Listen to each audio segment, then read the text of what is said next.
Hello, everyone. Welcome back to Ben and Daniel Reviews. I'm Sharita, and this is Ben.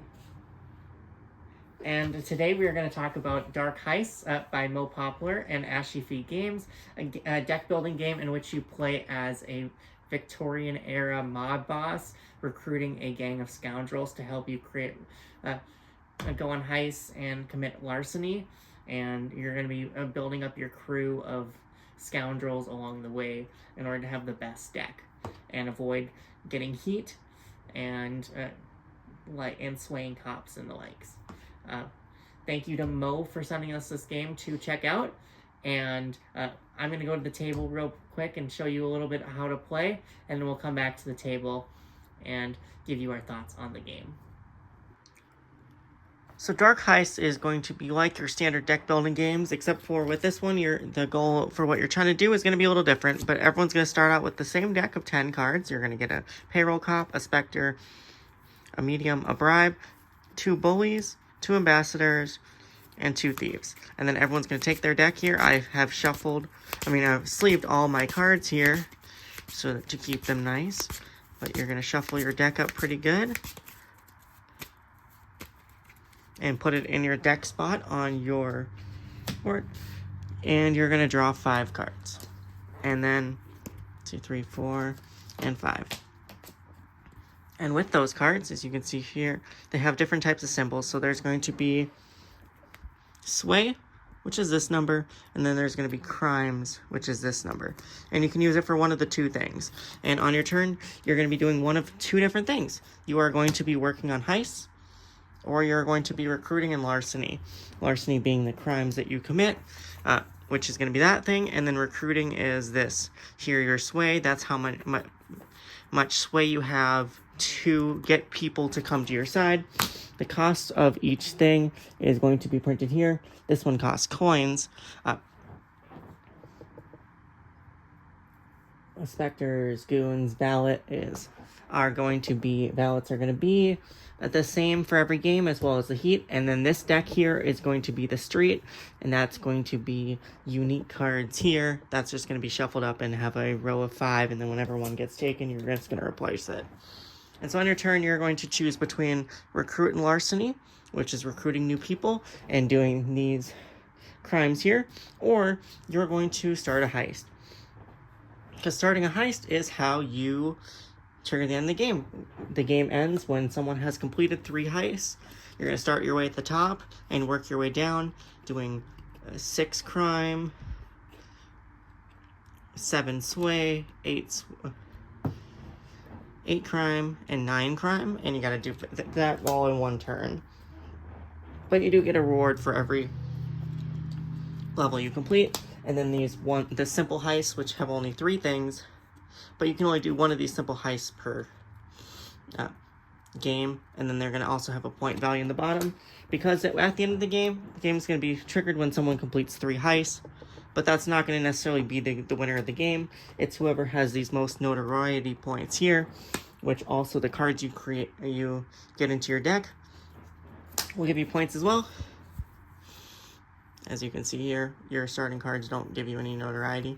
There are some cards that give you coins, though, because coins can be used to increase your crime and sway, or be saved for half a point at the end of the game.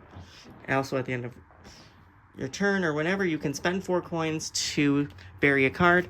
Whenever you bury a card, it's just going to go into your graveyard here. And so, recruit and larceny. So you spend your cards for recruit or larceny, so you choose which ones you're going to put for larceny and which ones you're going to do for a sway. So say I'm going to do it like this. So I have 5 sway and for recruiting, and I have 2 crimes for larceny. So I can do this larceny here. So that will give me a coin, and then I can turn it over and get this one-time thing here. And now I have a 5 recruit. So I could buy this card for 4, and then I'll put that in my discard pile with everything else, I believe.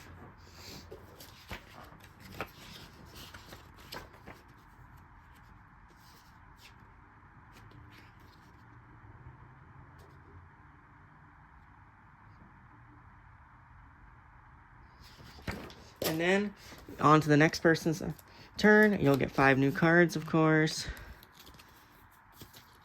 And play passes to the next person.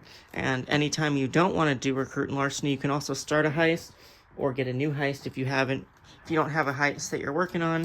And then you can use this to track where you are at with your progress. And we play until one person has completed 3 heists. And that is how you play Dark Heists. Well, thank you, Ben, for going over how to play the game. Now, let's get down to the review. So, this game has a really cool neoprene playmat as your board for this. And it rolls up really nicely into the box itself. And the game has a whole bunch of these scoundrels and monster characters free to recruit and items to collect to help you with your larceny and your crimes. And I thought that was really cool. The concept and the deck building in this game was pretty fun. And I liked how easy it was to get to pay coins in order to scrap characters that you didn't want in your deck anymore. I thought that was really cool, seeing how your deck could evolve and how many cards you can buy later on in the game with the more sway you had.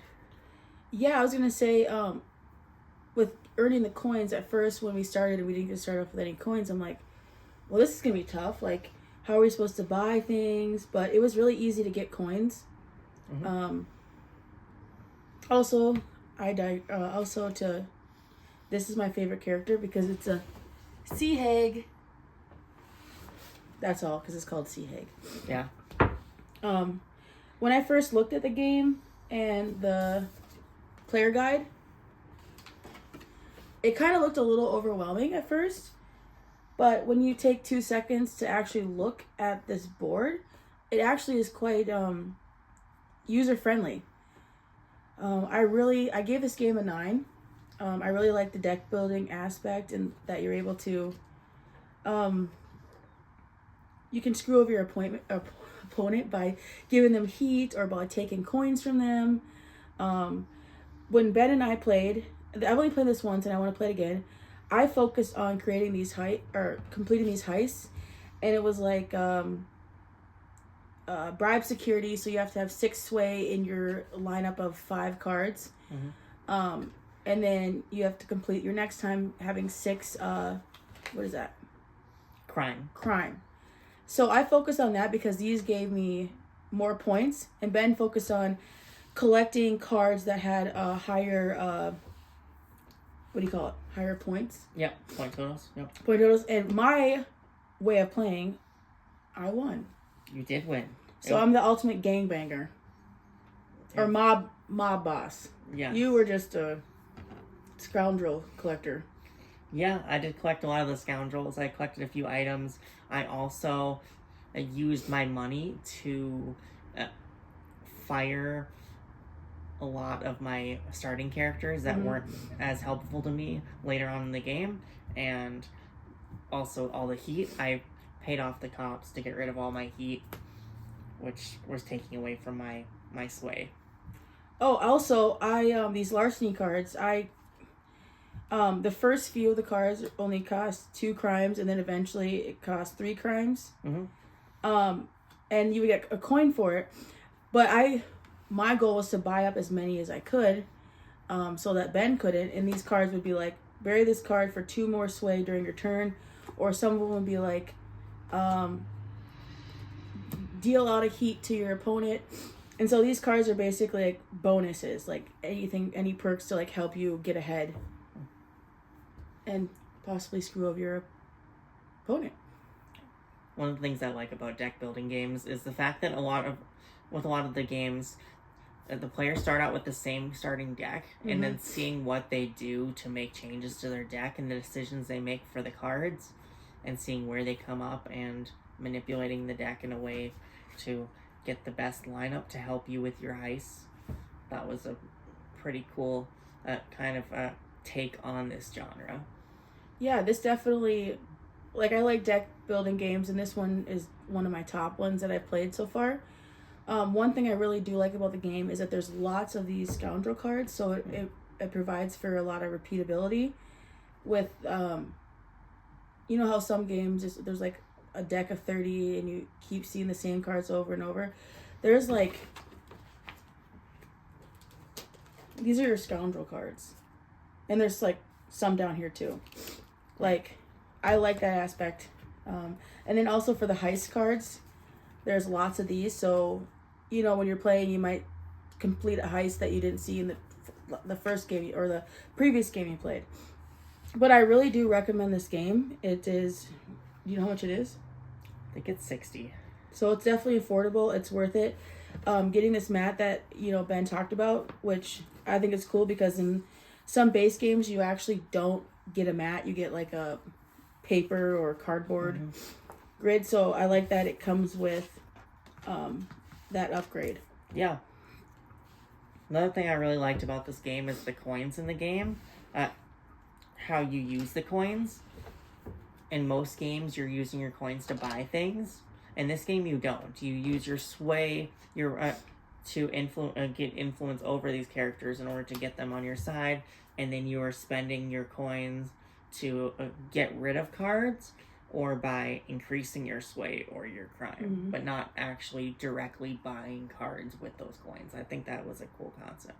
Yeah, and then also at the end of the game, it's 1 victory point per 2 coins. So that's also another way. That's what I was doing. I was trying to rack up coins because those are basically bonus points in my opinion. Yeah. I really love this game. I think it'll definitely make my top 50. Nice. I'm not sure exactly where because I want to play it some more, but I'm really appreciative that Mo sent this to us. It's a really great game. He did a phenomenal job. So can't wait to play more of his games. Awesome. Yes, thank you, Mo.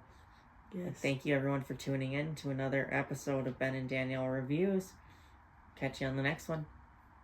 再见.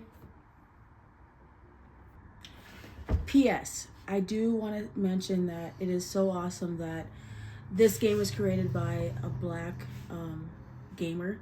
Me being a black person, it's nice to see that there's other people of color in the gaming industry and creating these awesome games like this one. I think it's great. I think it's awesome how he took an era that was well before we were thought of, and some of the cards have like black people on it, and I really appreciate that. There's other people on there too, like white, of other ethnicities, but I feel honored to give a review about this game, or because like I said, it's by a black producer, and it's nice knowing that there are people like myself out there who make these awesome games. So thank you, Ashy Feet. And also I think it's funny that it's called Ashy Feet because, you know, as a black person, you always got to have your lotion right by you. So thank you, Mo.